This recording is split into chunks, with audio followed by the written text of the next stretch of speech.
Hey, how you doing? This is Adam Post, publisher of more than 1,000 comic books and marketing expert covering woke Hollywood's demands for more movies to be ruined. Woke Hollywood is pushing, and they have the statistics to prove it, an agenda that would qualify people for movies, not just in acting roles, not just in writing roles, but also in production roles, based on their gender or their status of disability, as opposed to their ability to perform and deliver what the project would need.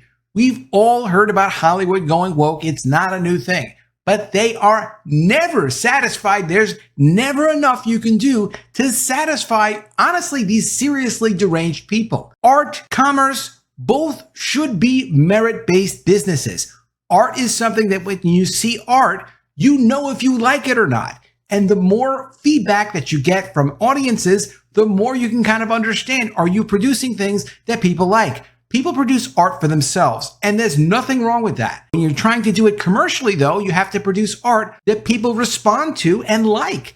And commercially, you need to figure out, hey, if I'm going to publish art, if I'm going to promote and produce art, if I'm going to pay artists, I need stuff that works with the market. The market has to like what I'm producing. That is what creative commercial work should be based on and has normally been based on since we've seen the technology of movies develop into an industry. But that's not enough for woke Hollywood. They want to go ahead and just put an additional burden on the system. And they've been doing this for years now, but they want it to get worse, where the system is only allowed to promote certain genders, certain races, and certain people with certain disabilities. As crazy as that sounds. Let's get into the story. Before we do, please be sure you are subscribed to the channel. Click the bell for notifications. Give me a thumbs up. I really appreciate you guys. I'm trying to get to 30,000 subscribers, so if you can't subscribe, please do subscribe. I got the idea for this video from Bounding Into Comics, a really great website. New report claims women do not have enough speaking roles in modern Hollywood movies.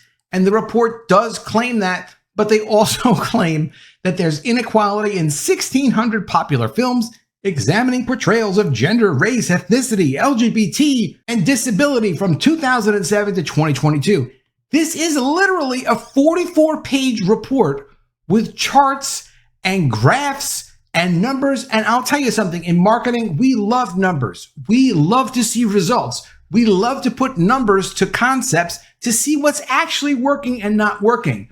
But this is an abomination. This is not a subject you're supposed to put numbers to. The numbers go based on results, not the raw material that goes into the results. The results are profitability. The results are feedback from consumers. The results are developing momentum for brands. The results are not, this actor was of this race, this writer was of this race. This information is completely useless for talented people and for creative endeavors. All of this is non-creative. I mean, there are spreadsheets and numbers and percentages. It just goes on forever. Let's look over at the Bounding Into Comics take. New report claims women do not have enough speaking roles in modern Hollywood movies. This, even to consider this concept, is absolutely depraved. Women do not need more speaking roles in movies. Men do not need more speaking roles in movies. What we need are diligent creative efforts that are a true expression of an artist or something that's very commercially successful, because then it exists based on its merit. Having more speaking roles of a certain gender or disability is not going to make something either better artistically or more successful commercially. If there's one problem with the modern Hollywood industry, it's clearly the fact that women don't speak enough in today's films. Over the course of the last several years, Hollywood has teamed up with numerous progressive think tanks, primarily in the world of academia, to break down diversity statistics in the industry and make the case that Hollywood is not doing enough to produce more films and TV shows that make diversity their focus. Keeping track of the number of race, gender, sexuality, and disability statistics for the industry, the University of Southern California Annenberg Inclusion Initiative has been a standout diversity watchdog. The Inclusion Initiative's most recent study claims that women fall behind in speaking roles for major films in Hollywood. The USC report found that only 34.6% of speaking parts were by females in the top 100 box office hits last year. Now, if you take a statistic like that and you own a movie studio and you're trying to get a return on investment, because particularly Disney, but many studios are having challenges making a profit on their movies. What would that statistic tell you?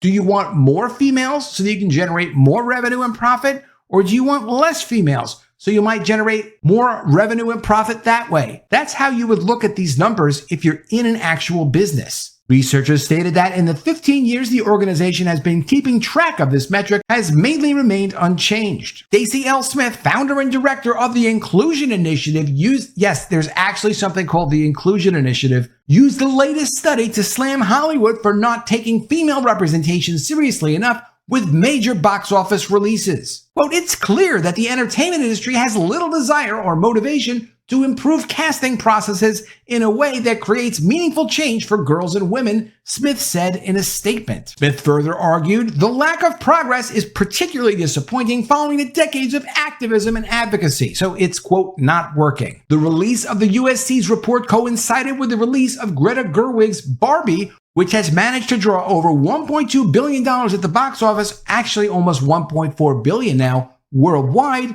thus becoming the highest grossing film directed by a woman. The report goes on to claim that while the lead roles for women have doubled in recent years, going from 20% in 2007 to a 44% in 2002, other groups are still perceived to be suffering from a lack of diversity and inclusion within the film industry. In the last decade, underrepresented groups, which in the eyes of the USC's report include Blacks, Asians, Hispanics, LGBT, and disabled individuals, have progressed at an even slower rate than female representation in Hollywood. Well, these trends suggest that any improvement for people from underrepresented racial and ethnic groups is limited, Smith explained. She added, quote, "While it's encouraging to see changes for leading characters and for the Asian community, our data on invisibility suggests that there's still much more to be done to ensure that the diversity that exists in reality is portrayed on the screen. The screen is not supposed to be reality. It's a story. It's a fairy tale.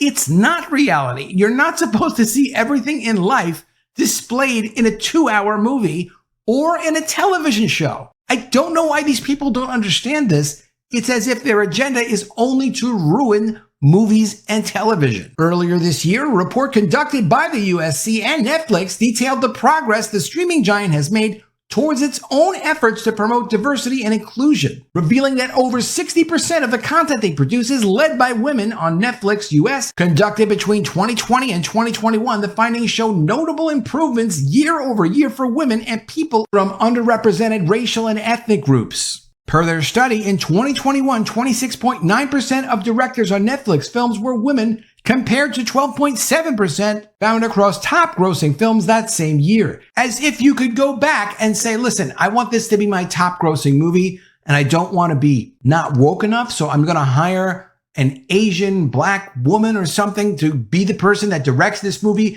because I want that to be my top grossing movie. That's a luxury that the studios actually don't control. They don't get to know what movies are going to be top grossing movies.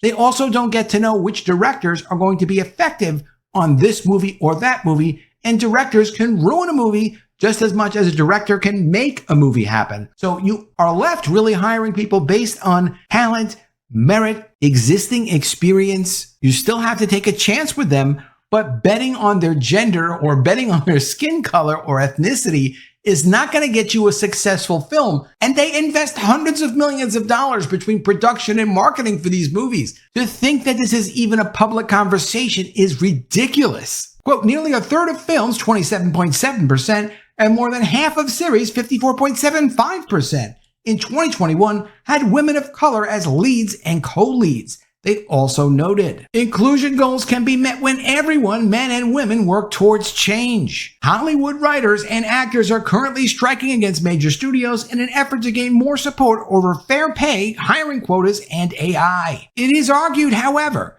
that the longer the strike drags on, the bigger the damage could be for Hollywood studios with audiences. The possibility of new shutdowns and growing economic pains could drive audiences away from entertainment altogether. Hollywood could be in for a rough period in the coming months, and increasing the number of women talking on screen is likely at the bottom of concerns for major studios right now. I would think that yes, it's probably at the bottom of concerns for major studios right now.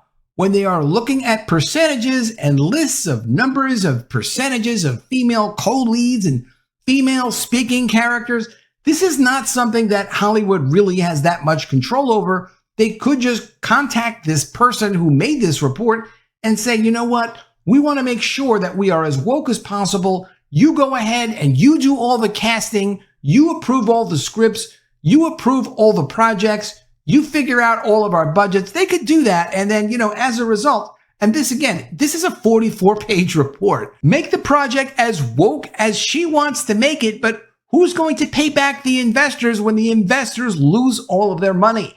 Because it's actually difficult to create content that consumers like, no matter what you try to do with respect to who you select for casting or content or what the subject matter is. You could produce consumer-friendly content and still have a complete failure no matter what the race is of the people working on the project. I have produced creative projects. Some of them worked very well. Some of them were projects that I thought would do well, but some of them were projects that I never knew would do very well.